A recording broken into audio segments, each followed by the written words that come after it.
দিনাজপুর জেলা বিএনপির অন্যতম সদস্য বিএনপির এমপি মনোউন্নয়ন প্রত্যাশী জননেতা আলহাজ সাদিক রিয়াজ চৌধুরী পিনাক বলেছেন, হাসিনা সরকার এখন চলে গেছে, তার প্রেতাত্মারা কিন্তু এখনো আশেপাশে রয়ে গেছে। আমরা সেই প্রেতাত্মাদের সতর্ক করে বলতে চাই, কখনো গর্ত থেকে বের হওয়ার সুযোগ নেবেন না, গর্তের মধ্যে থাকেন। কারণ দেশের মানুষের প্রতি আপনারা যে অন্যায় অত্যাচার করেছেন, সে কারণে দেশের মাটিতে আপনারা স্বাধীনভাবে ঘুরতে পারবেন না।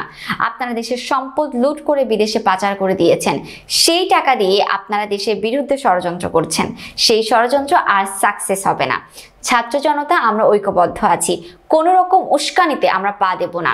হাসিনা সরকার একটা কথা বলতো আমাদের নেতা জনাব তারেক সাহেবকে উদ্দেশ্য করে, তোমার যদি সাহস থাকে দেশে এসে রাজনীতি করো, বড় বড় কথা বলো। আজকে আমি বলতে চাই, শেখ হাসিনা তুমি কোথায়? কেন বড় বড় কথা বলতে পারো না? তুমি নাকি দেশের বেটি?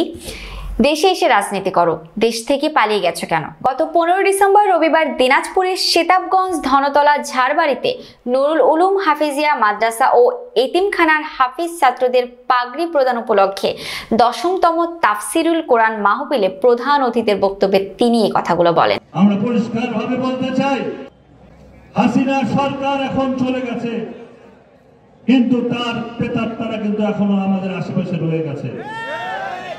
আমরা সেই প্রেতাত্মাদেরকে সতর্ক করতে চাই, কখনো গর্ত থেকে বের হওয়ার সুযোগ নেবেন না, গর্তের মধ্যে থাকেন।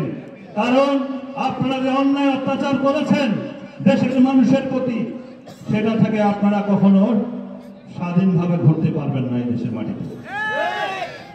আপনারা আমাদের দেশের সম্পদ লুট করে বিদেশে পাচার করে দিয়েছেন, সেই টাকা নিয়ে আপনারা এখন আমাদের দেশের বিরুদ্ধে ষড়যন্ত্র করছেন। সেই ষড়যন্ত্র আর সাকসেস হবে না, সফল হবে না। ছাত্র জনতা আমরা ঐক্যবদ্ধ আছি, কোন রকম উস্কানিতে আমরা আর পা দেব না। হাসিনা সরকার একটা কথা বলতো আমাদের নেতা জনাব তারেক রহমান সাহেবকে উদ্দেশ্য করে, যে তোমার যদি সাহস থাকে দেশে এসে রাজনীতি করো, বড় বড় কথা বলো। আজকে আমি বলতে চাই, সেই হাসিনা কোথায়? তুমি কেন বড় বড় কথা বলতে পারো না? তুমি নাকি শেখের বেটি? তুমি আজকে দেশে এসে রাজনীতি করো, আজকে দেশ থেকে পালিয়ে